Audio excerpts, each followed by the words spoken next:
When my brother's wedding got expensive, my parents secretly transferred my house into their names and sold it while I was out of state. They claimed it was fair because I'm always the responsible one. I'm 30 years old and work as a risk assessment consultant for a manufacturing company. Bought my first house 2 years ago in Lower Marion Township. Nice 3-bedroom colonial, put down 20%, financed the rest, been making payments like clockwork ever since. My parents have always had a favorite kid, and it sure as hell wasn't me. Dad's 57, mom's 54, and my younger brother Drake is 26. They paid his full ride at a state school. I got loans I'm still chipping away at. They bought him a nearly new sedan when he turned 21. I saved for 2 years working warehouse shifts to afford a used truck. I had this flash of memory while all this was going down. I was 8 years old and had saved up doing odd jobs around the neighborhood. Saved it for weeks to buy this remote control car I'd been obsessing over. Drake was 4 and wanted the same car. I came home from school and found my piggy bank empty. Mom explained that Drake really wanted that car and I was old enough to understand sharing. Drake got the car. I got a lecture about being mature and putting family first. That was the template. Had been the entire time. Drake got engaged 8 months ago to this woman, Luna, 25. Nice enough. They're both still figuring out careers. Drake does social media management for a local fitness chain. Luna works part-time at a salon doing nails and lashes. Nothing wrong with that, except they're planning this massive destination wedding in Costa Rica that's running mom and dad serious money. 3 weeks ago, I left for Ohio. Major assessment project at a manufacturing plant outside Cleveland with serious compliance issues. 3-week assignment. Big project, good visibility, exactly the kind of work that builds a career. Before leaving, I asked my parents if they could swing by the house, occasionally water the plants, grab the mail, standard neighbor stuff. They had spare keys from when they helped me move in. Of course, honey, mom said, all warmth and smiles. We'll take good care of everything. Should have caught the weird energy when dad kept drilling me about my exact travel dates. When was I leaving? What time was my flight? When exactly was I coming back? Did my neighbors have my contact info? Did anyone else have keys? I figured he was just paranoid about break-ins. Turns out he was planning the break-in himself. I was 4 days into the Ohio project, mid-meeting with plant management about their ventilation hazards, when my phone started buzzing. Unknown local number. Ignored it. Buzzed again. Then a text from a number I did recognize. Rosalie, my neighbor 2 houses down. We'd been friendly for about a year. She's 32, runs a freelance graphic design business from home, lives alone with a very judgmental cat named Chairman. Her text was short. Call me when you can. Something weird is happening at your place. I excused myself from the meeting and called her back from the parking lot. Hey Rosalie, what's going on? Okay, so don't panic. But there's a sold pending rider on a for sale sign in your yard, and there are people moving furniture into your house right now. I stopped walking. Say that again. There's a moving truck in your driveway. 2 guys are carrying boxes inside. I saw your parents here earlier with a couple I don't recognize walking them through like they owned the place. Your mom told them they could start bringing things over since the paperwork was almost done. I thought maybe you sold it and didn't mention it, but then I thought that seems really unlike you, so I'm calling. My hands went cold. What do the people look like? The couple 30s, maybe? Woman's blonde, guys, tall, dark hair. They look excited. They have a kid with them, maybe 5 or 6. The movers are unloading a couch right now. Can you see my parents? Your dad left about 20 minutes ago. Your mom is still here talking to the blonde woman on your front porch like they're best friends. I pulled up my doorbell camera app. Took a second to load because the hotel Wi-Fi was garbage. When it finally connected, I saw exactly what Rosalie described. My mother standing on my front porch, gesturing at my house like a realtor showing off a property. A woman I'd never seen before nodding and smiling. In the background, 2 movers were carrying my patio furniture past my kitchen window. Pulled up my smart lock logs.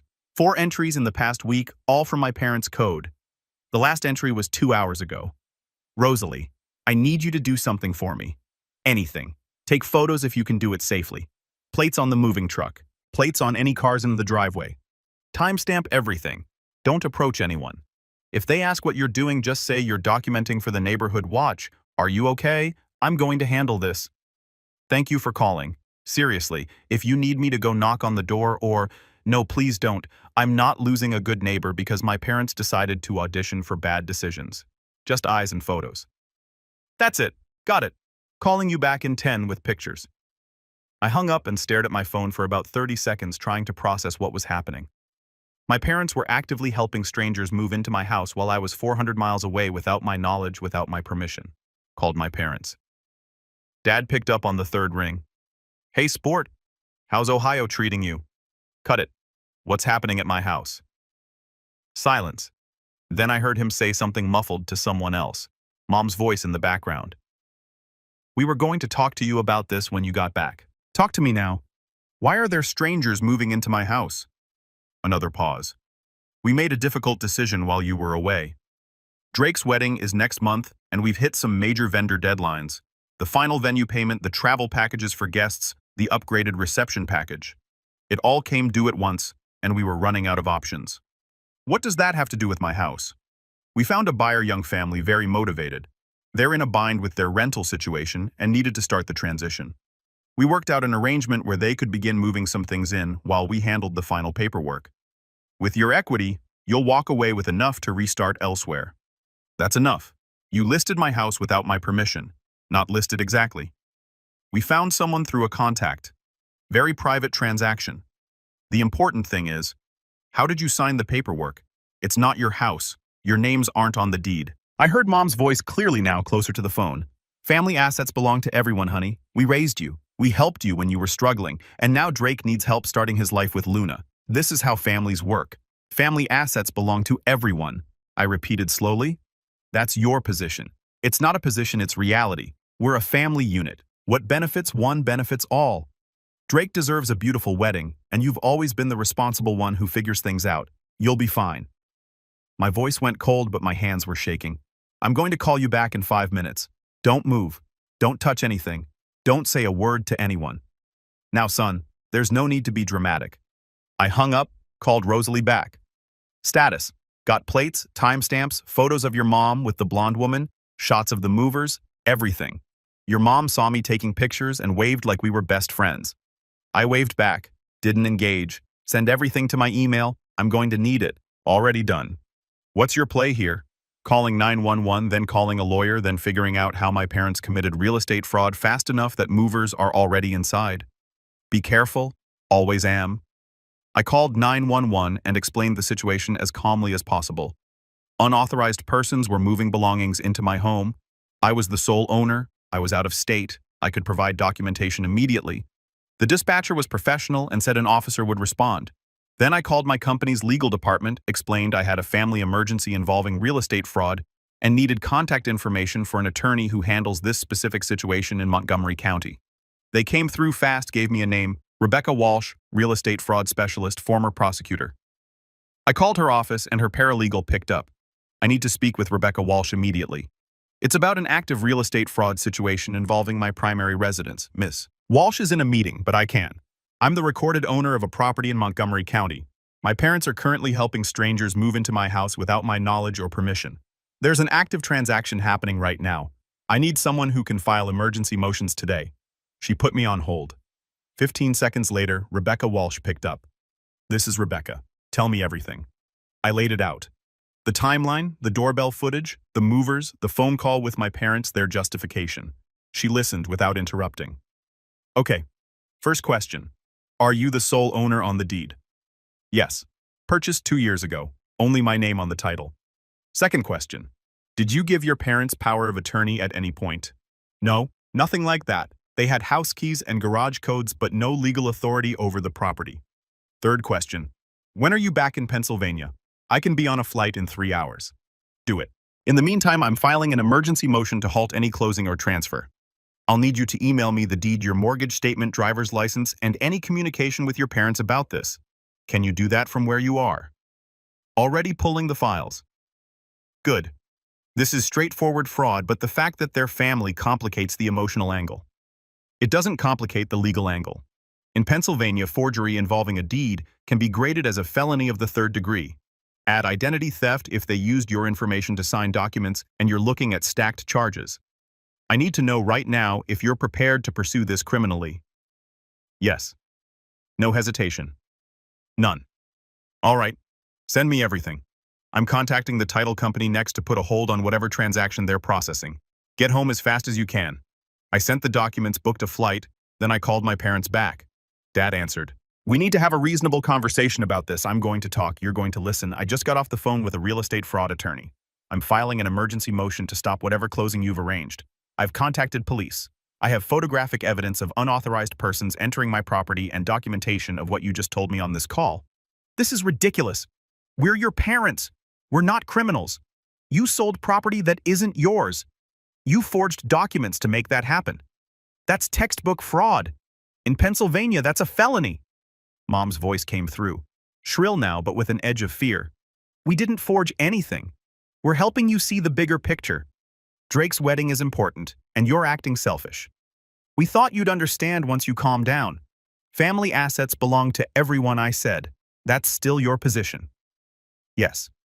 Then I guess we'll let a judge decide if my house counts as a family asset. I'll be home in 6 hours. 60? Don't go near my property. Don't contact the buyers. Don't touch anything. If you do, every additional action adds to the charges. I hung up, checked my doorbell camera again. A police cruiser had pulled up. An officer was talking to my mother on the front porch. The blonde woman and her husband had come outside looking confused. The movers had stopped unloading and were standing by the truck looking like they wanted to be literally anywhere else. My phone rang. Unknown number, I answered. Is this the homeowner? Man's voice. Professional. Yes. Who's this? Officer Brennan Lower, Marion Township. I'm at your residence now. Your mother is saying you gave verbal permission for this arrangement and that you're going through some difficulties. Can you verify your identity and ownership? I'm the sole recorded owner. I purchased the property in 2023. I can email you a copy of my deed, my mortgage statement, my driver's license, and proof that I'm currently in Ohio for work. I did not give permission for any sale or transfer. I didn't know anything about this until my neighbor called me 40 minutes ago. Send everything to this email address. He rattled it off. Your mother is insisting this is a misunderstanding. It's fraud. I have an attorney filing emergency motions right now. Her name is Rebecca Walsh. I'm flying back tonight. Understood. I'm going to secure the property and separate the parties. The buyers are pretty upset. I'll cover any reasonable costs they've incurred because of this. They didn't do anything wrong? Noted. Send that documentation as soon as possible. I sent everything from my phone. My phone started blowing up. Drake calling, my mom calling, my dad calling. Drake again. I ignored all of it. Focused on getting to the airport. Got a text from Rosalie. Police are still there. Your mom is crying. The couple with the kid looked devastated. Movers left. Your dad just pulled up and he's arguing with the officer. Want me to keep documenting? Please. Everything. 40 minutes later, I was at the airport. Checked my email. Rebecca had already filed the emergency motion and sent me a copy. She'd also sent an email to the title company with my documentation requesting they halt any pending transfer and investigate the chain of title. The title company responded within the hour saying they were freezing all activity on the file pending review of potential irregularities in the recent deed transfer. Got another text from Rosalie. Your parents just left. Police are talking to the buyers. They're crying. This is brutal. I called her. You doing okay? I'm fine. I'm just really confused how your parents thought this was going to work. They thought I'd roll over because I always roll over. This time, they miscalculated. What happens next? I fly home. I meet with my attorney. We figure out what the hell they did and how to undo it. My guest room is empty if you need it, not being weird, just practical. You'll want to be close, and honestly, I'm invested now. I hesitated. Accepting help still felt foreign. That's really generous. Are you sure? I'm sure. Chairman will judge you silently, but he judges everyone. You'll survive. All right. Thank you. I'll text you when I land. Officer Brennan told me not to go back to the house until they finished clearing the scene and filing their report. And honestly, after watching strangers carry furniture past my windows on camera, I wasn't walking into that driveway at night not knowing who might still be there. Got on the plane, spent the flight reading Pennsylvania real estate fraud law on my phone and writing down every detail I could remember. Every conversation, every weird question my parents had asked before I left. Every time they'd pressured me about helping Drake. Every time they'd used the phrase family assets like it was some kind of religious doctrine. Landed in Philly at 9 p.m. Rosalie picked me up from the airport. She was quiet on the drive, which I appreciated. Didn't push for details, just drove. My truck was still at my house, but I wasn't ready to deal with that scene yet. Your parents called my cell phone, she said, when we were about 10 minutes from her place. I don't know how they got the number. What did they say? Your mom wanted to know what I told you. Said there's been a misunderstanding and I'm making it worse by getting involved. I told her I didn't tell you anything except what I saw. Then your dad got on the phone and said I should be careful about interfering in family business. That was a threat. I know what a threat sounds like. I told him to lose my number and hung up. Then I blocked them both because I don't have time for that drama. I'm sorry they dragged you into this. Don't be. This is the most interesting thing that's happened to me in months, and I clearly picked the right side. We got to her place. Small townhouse, well-maintained, tastefully decorated. Chairman was indeed very judgmental. He stared at me from the back of the couch like I owed him money. Guest room is upstairs. First door on the left. Bathroom is across the hall. Help yourself to anything in the kitchen. Thank you. Seriously, I barely slept. Spent most of the night going through emails on my laptop and documenting everything. Around 3 a.m., I got an email from Rebecca Walsh. Subject line, you need to see this. She attached a PDF. It was a quit-claim deed filed with the Montgomery County Recorder of Deeds office 5 days ago, just after I left for Ohio. The deed transferred ownership of my property from me to my parents. Joint tenants with right of survivorship. The signature at the bottom was supposed to be mine. It wasn't even close. Whoever forged it had practiced, but not enough. The letter formations were wrong. The pressure was different. But more importantly, the acknowledgement section showed it had been notarized on a date when I was physically in Ohio. I could prove that with flight records, hotel receipts, and time-stamped photos from the plant I was assessing. Rebecca had compared the signature to my mortgage documents. The forged version looked like someone had traced an old signature and tried to recreate it freehand, shaky in places where mine was fluid, too careful in others where mine was quick. Rebecca's email explained the rest. Once the fraudulent deed was filed, and my parents appeared as owners in the public record, they could list the property, sign the sale agreement, and arrange the transaction without needing me there at all. They'd essentially stolen the house on paper first, then sold it. The notary who stamped it either didn't verify identity properly or falsified the acknowledgement entirely. The buyer was a young family from Delaware County. They'd sold their previous home and had cash from that sale. Earnest money deposit held in escrow scheduled to close in 8 days. At 6 a.m., I gave up on sleep and went downstairs. Rosalie was already up, working at her kitchen table with coffee and Chairman, supervising from a nearby chair. You look terrible, she said. Didn't sleep. Found out how they did it, though. Filed a fraudulent deed, transferring ownership from me to them, then listed and sold it as if they actually owned it. That's insane. She poured me coffee without asking. What's your move today? Meeting with my attorney at 9, filing police reports, undoing this mess. Need to grab my truck from my place at some point too. You want me to come with? Extra set of eyes. Moral support. I hesitated again. Old habits. You've already done more than enough. I'm offering. Besides, Chairman needs some alone time to plot world domination, and I'm curious how this plays out. All right. Thanks. We met Rebecca at her office in King of Prussia. She was late 40s, sharp suit, sharper eyes. She had the case laid out across her conference table when we arrived. Before we start, I need to know your goals here. Civil recovery, criminal prosecution, both. Both. That's going to be ugly.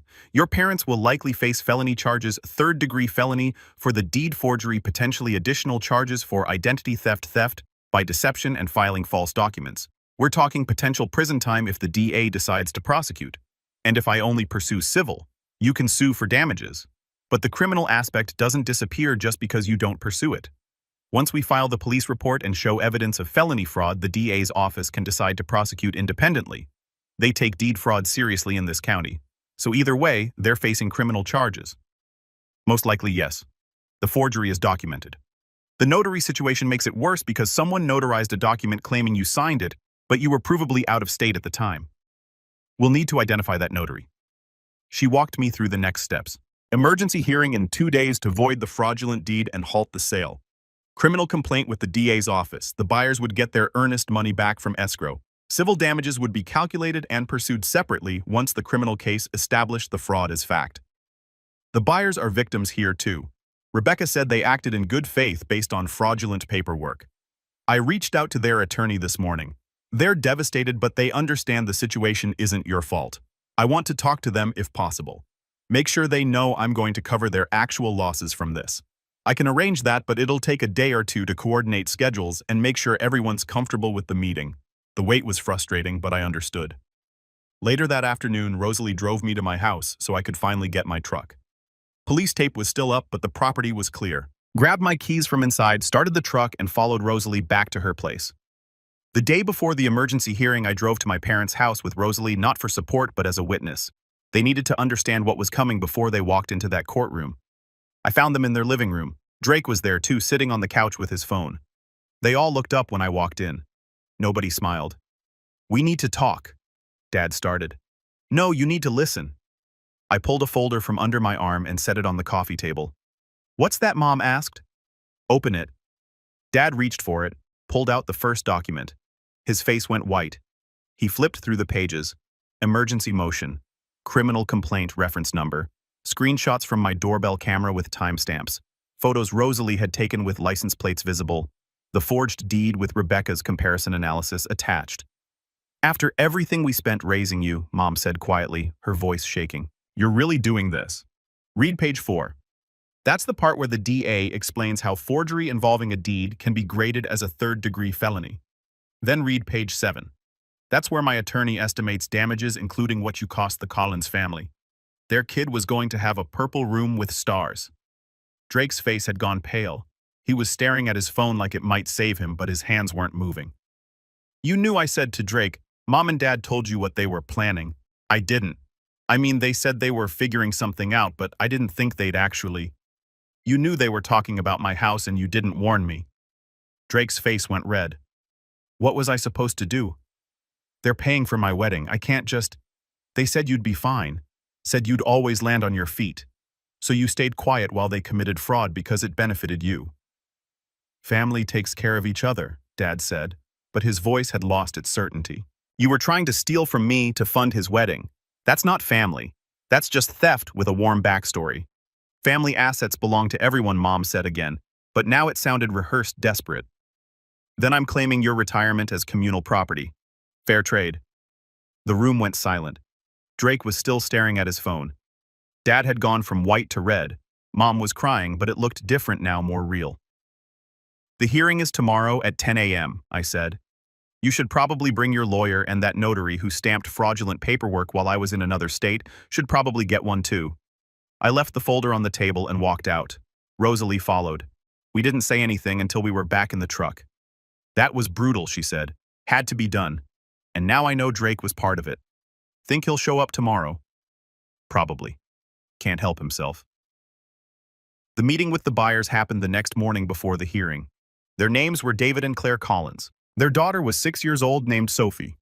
They'd sold their previous house and been renting temporarily while looking for the right place. Found mine through someone my parents knew who worked in real estate. Scraped together everything for the purchase. They'd already given notice at their rental. Already enrolled Sophie in the local school district. The whole plan hinged on moving in next week.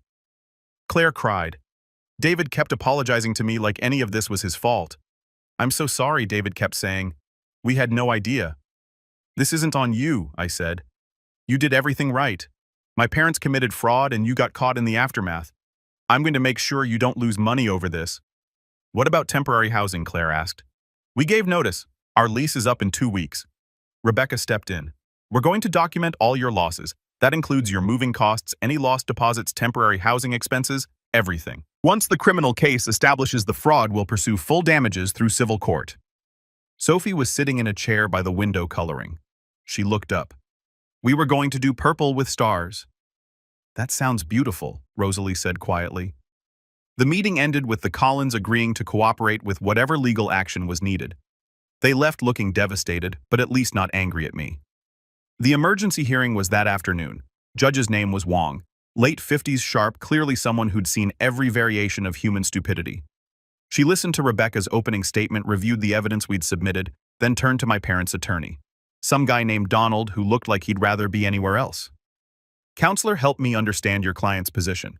They're listed as grantees on a quitclaim deed dated 5 days after the plaintiff departed for an out-of-state work assignment. The deed bears what your clients claim is the plaintiff's signature, notarized on a date when the plaintiff can prove through multiple sources that he was physically in Ohio. Then your clients initiated a sale of this property. What's your defense?" Donald cleared his throat. "Your Honor, my clients maintain that there was an understanding within the family that the property would be considered shared." "An understanding? Was this understanding documented in any way? A written agreement? A recorded deed executed by the plaintiff while he was still in Pennsylvania? Any evidence of this understanding beyond your client's say-so?" "Family relationships have certain." "Counselor, we're talking about real property, not a borrowed car, not a verbal promise, a recorded deed with a notarized signature. Are you prepared to argue that your clients reasonably believed they could transfer title based on a verbal family understanding? Donald looked like he wanted to dissolve into the floor. Your Honor, my clients acted with the belief that they were helping their son manage his assets during a difficult time. What difficult time? The plaintiff was on a work assignment. He was employed current on his mortgage and by all accounts managing his assets perfectly well. Your clients filed a deed bearing what appears to be a forged signature, then initiated a sale without the actual owner's knowledge. How is any of that help? My mother started crying in the gallery, loud shaking sobs. Judge Wong looked over her reading glasses. Ma'am, if you can't control yourself, I'll have you removed. Rebecca presented the financial records showing months of attempted fraud credit checks, utility applications, attempted employment interference. Judge Wong's expression got harder with each page. Counselor, are your clients aware that what we're looking at here potentially constitutes multiple felonies under Pennsylvania law? Forgery of a deed can be graded as a third-degree felony. Identity theft, filing false documents. Are your clients prepared for the criminal investigation that will follow this hearing? Donald looked at my parents. My dad was staring at the table. My mom had stopped the dramatic sobbing and looked genuinely terrified. Now here's my ruling. The quitclaim deed filed 5 days ago is void. Title remains solely with the plaintiff, as originally recorded. The attempted sale is canceled effective immediately. The buyer's earnest money will be returned from escrow with any accrued interest. I'm referring this matter to the District Attorney's Office for criminal investigation. The notary who stamped this document will also be subject to investigation. Clerk will provide copies of all relevant documents to the DA. We're adjourned. My parents tried to approach me in the hallway. My dad looked angry but scared underneath it. This is going to destroy our lives, he said. You destroyed your own lives. I'm just refusing to be destroyed with you. Drake's wedding is in 3 weeks. Do you understand what you're doing to him? I understand that you tried to steal my house to pay for it. That's what I understand. My mom grabbed my arm. Please, we can fix this. We'll pay you back somehow. Just talk to the DA. Tell them we made a mistake. I didn't file the criminal charges. The judge referred it to the DA. Even if I wanted to drop it, which I don't, I couldn't. You're going to send us to prison. No, you're going to prison because you committed multiple felonies. I'm just not lying for you anymore. They left with Donald trailing behind them. Rebecca and I went to her office. Civil damages will take time to calculate properly, she said. Once we document everything and the criminal case establishes the fraud pattern, we'll file for summary judgment. That's probably 3 to 4 months out. How much are we talking? Collins's documented losses, your legal fees, credit monitoring security system upgrades, any temporary housing costs they incur. Probably in the range of $70,000 to $80,000 total. They don't have that. I know, but we're getting a judgment anyway. We can pursue collection against recoverable assets once we have it. Good. Over the next few months, the legal machinery ground forward. The DA filed charges. Arraignment happened. My parents pleaded not guilty. Preliminary hearing bound them over for trial. The notary investigation revealed negligent practices, but stopped short of criminal charges for the notary herself. She'd apparently stamped the document based on someone presenting ID, but the investigation couldn't prove she knew it was fraudulent. Still, she lost her commission. Drake's wedding was postponed, then canceled entirely. Luna ended the engagement once she understood the full scope. She'd apparently had no idea until everything became public. My parents' financial situation deteriorated. Legal fees piled up. They had to sell things, downsize. Their retirement evaporated. They moved from their house to a smaller rental before the trial even started. The trial took 3 days. Prosecution presented their case methodically. Defense tried to argue confusion and family emergency, but couldn't overcome the documented evidence. The jury deliberated for 4 hours, guilty on all counts. Sentencing was 2 weeks later. Judge gave my dad 4 years in state prison. Mom got 3 years. Both would be eligible for parole after serving minimum terms, but they'd be convicted felons for life. I sat in the courtroom for the sentencing. Drake was there with some people I didn't recognize, my Aunt Carol and Uncle Jim.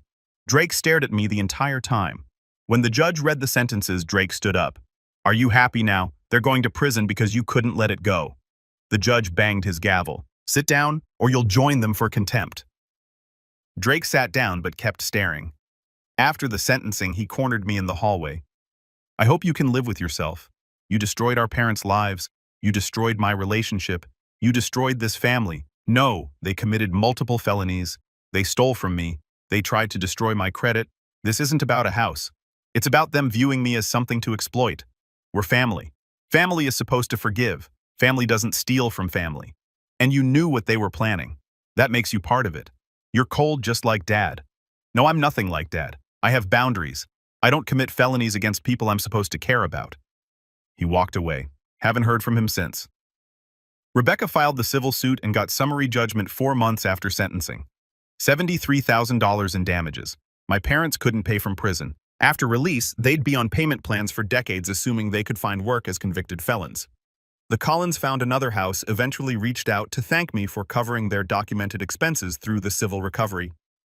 Rosalie and I started dating officially about 6 months after everything settled. Nothing dramatic, just a natural progression from neighbors to friends to something more. She understood what I'd been through because she'd witnessed it. She had her own history too, reasons she valued honest communication and clear boundaries. We worked because neither of us needed the other to be perfect, just present.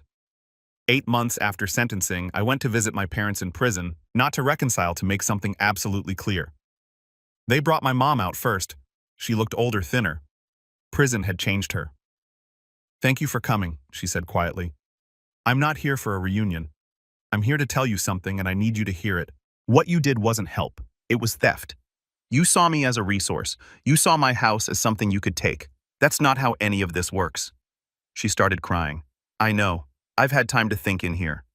When you get out, we're not going to have a relationship. I'm not going to take your calls. I'm not going to come to family events. You made that choice when you forged my signature. But we're family. No. You're people who raised me and then betrayed me. That's not family. Drake's struggling. He lost everything. Can you please?" "No. Drake made his choices. He knew what you were planning and stayed quiet. He's dealing with his own consequences." I stood up. She reached across the table but stopped herself. "I'm sorry," she said. "Yeah, it doesn't mean anything, though." They brought my dad out next. He looked harder, angry, like prison had just concentrated everything bitter in him. "Come to gloat," he asked. "Come to make something clear. You made choices, you're living with the results. You put your own parents in prison. Over property rights, over trust. You never saw me as your son. You saw me as funding for Drake's life. Drake needed help. So did I. But when it came to choosing between Drake's wants and my actual rights, you picked him every time. He needed more. I was self-sufficient because you forced me to be. Then you punished me for it by deciding my independence meant you could take whatever you wanted." He stared at me. "So this is it. You're done." "I was done the moment you filed that fraudulent deed. You're exactly like me. Cold. No. I have boundaries. I have integrity. I don't commit felonies against people I claim to love." I left without saying goodbye, drove back to Rosalie's place. She was waiting with coffee. Chairman had fully accepted me by this point and claimed my lap as his territory whenever possible. "How'd it go?" she asked. I said what I needed to say. "That's done. How do you feel?" "Lighter." My phone buzzed. Text from Drake. "Thanks for nothing. Mom's having a hard time and Dad's getting into problems. Hope you're proud." I showed it to Rosalie. Thoughts. Block him. I blocked Drake's number. Blocked my parents' prison contact methods. Blocked every relative who'd taken their side, created distance. My parents served their time. Both got out on good behavior after minimum terms. Drake tried reaching out through someone we both knew once. Said he wanted to apologize. I told the person I wasn't interested. When my parents got out, they were broke, convicted felons with limited prospects. Drake didn't offer to help them, said he couldn't afford it, said he needed to focus on rebuilding his own life. The kid who'd been worth stealing for suddenly had boundaries when it cost him something. They ended up in subsidized housing, working jobs they could get with records, living the consequences they built. I still live in the house, made it fully mine in ways that matter. Rosalie moved in last year, brought Chairman and all her design equipment. We split everything equally. Partnership instead of dependence, respect instead of exploitation. Sometimes people ask if I regret what happened, if I wish I'd handled it differently, if I ever think about reconciling. The answer is always no. They made their choices. I made mine. Mine involved protecting myself and holding people accountable. Theirs involved theft and lies and expecting me to accept it because we shared DNA. I chose correctly, and I'd choose the same way every single time.